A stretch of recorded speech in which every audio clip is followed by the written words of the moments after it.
Alright guys, I thought I'd go ahead and make my review for Bloodborne. Let me show you the box because that's what people do for the PlayStation 4. And I had a great time with this. I played it a little under a year ago. Finally got around to it and got to the end. I was kind of disappointed in the fact that once you finish the game, you're put right into New Game Plus. And in order to see everything in the game, you have to basically play it 3 times. So I went ahead and did that and got through the DLC as well. And I had a I had a pretty amazing experience with it. I mean, everyone says that, but they're actually correct. I mean, there are some things that I think are a little overhyped about this game, but I'll get into that later. But yeah, let's do this review.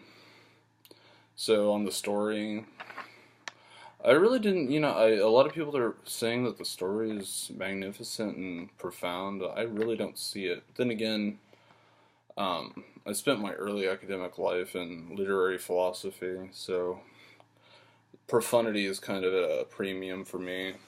But I mean, it did address some kind of interesting topics. It addressed the issue of whether or not human progress is achieved through embracing instinct or through enlightenment. Um, it's kind of the old, that's kind of the old, it's kind of the old discussion. And the name Bloodborne comes from the former review. There's this guy in kind of the middle part of the game that says, "We're born of the blood, made men by the blood, undone by the blood." So, basically they're saying that, if human progress has been made thus far through human instinct, then it should be continued. I think it was Master Willem, guy who kind of points with his staff at Ron the vacuous spider towards the middle. Yeah. But anyway, I didn't find it particularly profound. But the structure of the narrative is just like Dark Souls, where basically you don't really get very much exposition at all, and a lot of the story and what you learn about the world is given to you through item descriptions and brief cutscenes. Which I don't know how I feel about that style of exposition. Um, it, it it could be worse, but I think that that's just as bad for some people as it is for others. Like for someone like me who's not interested in fiction at all, like I don't really feel any kind of need to seek it out. But for a lot of people, they're gonna type up fan what are those called? What are those things called? Um, Fanfics. Yeah, they're gonna type up fanfics online and they're gonna come up with a bunch of theories. But I just see that as a big waste of time. But so let's talk about the structure of the game. Structure is straight out of Dark Souls, which is one of the big critiques of this game, that it borrows too much from the Souls series. But I really can't think of anything that you want to steal more from than the Souls series. I mean, everyone knows how amazing Dark Souls is, and I think I may have mentioned this earlier, that all JRPG fans are kind of becoming Dark Souls fans now. It's kind of now that JRPGs are kind of waning. If you are going to get a JRPG, it's not going to be turn based, or at least 99% of the time. And so where do you go? You go to something like Dark Souls or Bloodborne.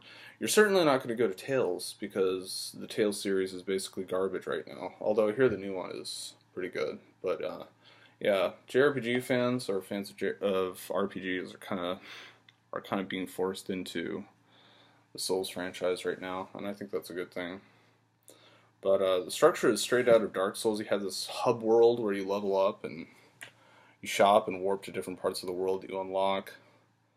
In the different parts of the world, you loot and fight enemies and bosses and explore, just like Dark Souls. So if you're familiar with that, there's not too much foreign. The level design is amazing. Although this is one thing that I think is kind of hyped up a little bit too much with the Soul series. People like people are traveling in these areas and they completely lose their shit whenever they find some kind of checkpoint, or no, not a checkpoint, some kind of shortcut. And the only thing I'm saying whenever I find the shortcut is obviously, if you have any kind of sense of direction, you know that you're looping back around to a shortcut to the area that you were previously in. So I don't know why it surprises so many people. I guess some people have less of a sense of direction than I do, but I think it's a completely overhyped thing. Now, now they could have made it completely linear, so I guess that's that's why people are hyping it up, because Miyazaki or whoever the designer is for these areas, they could have just made it a linear experience, but they decided not to do so. But I think it's a little overblown, although it is a good characteristic to have in a game. Um, but other than structure, this game is all about combat, and it's like the best combat game I've ever played. Best in my life, hands down. It's better than Dark Souls. Combat is better than Dark Souls 1. I think a lot of people agree with that. Not to say that Dark Souls 1's combat is not good, but this is just, it's too good, man. It's too good. Um, so the basic idea with the combat is that you have like two classes of enemies. These large monsters and smaller, more humanoid enemies. And the larger enemies aren't very interesting. They just throw out an attack, and you hit them before they throw out their next attack, and so it's pretty obvious. But the smaller enemies are faster, and you have to parry them. So basically, during your enemy's attack animation, you can fire your gun and stun them temporarily, giving you the opportunity to critical them for massive damage. It's called a visceral attack. I mean, you could fight them without parrying, but you're not gonna deal very much damage, and the enemies deal so much damage that you want to spend as little time in these fights as possible, because obviously you're reducing the probability of getting hit by doing so. But parrying is very much recommended. It's a little hard at first, but once you get into the tempo of the game, then you'll get the hang of it. And parrying is the main source of damage. Or it's not the main source, it's the main source of getting openings against these very hard enemies. And yes, this game is very hard. Even Souls veterans get destroyed in this game. You can watch any of the major Souls streamers out there, and they will get obliterated quite often. So the key to combat is essentially picking up on your enemy's attack patterns and timings, waiting and anticipating a move that can be parried.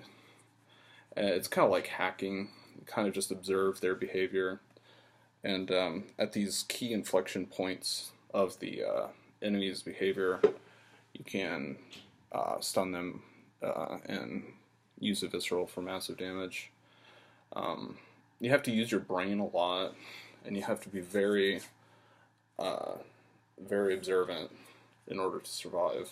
That's why a lot of people think it's very hard. But did I mention the difficulty? It takes a lot of tries to hack your enemies, and the AI of their attacks is sometimes it's unfair and difficult to observe and interpret properly. Sometimes it's just straight up unfair. Like what's an example of it being unfair? The Blood-Starved Beast. I don't think he's an unfair enemy at all, but I think he's put a little too early in the game for noobs. I remember having to try at least a dozen times the first time I played through, and he's not the easiest enemy to parry. But in order to deal any kind of respectable damage to him, you have to parry him. But once you fight him later on in the game, you fight earlier bosses later on, he becomes just another easy enemy. But yeah, that's a critique. I think he was like the third enemy in the game, maybe third enemy. I know you can fight them out of order, but I think he's the third enemy or the third boss in the game, and I think he should be more like the sixth boss. It's just he was just placed a little bit too early. Um, Bloodborne. Yeah, it's definitely a 10 out of 10. It's my favorite game out of the Souls series. Again, it appeared in my top 10 JRPG list, and I had really only played about half of the game in total. First time I played the game, I just kind of rushed to the end. Um, but my judgment on it still remains. Bloodborne is a 10 out of 10 game. Go out and get it. Get the DLC. Oh, the DLC is really good too. The final boss of the DLC is bullshit, but you'll figure him out eventually. So yeah, Bloodborne. Let me know what you think in the comments section, and I'll see you guys next time.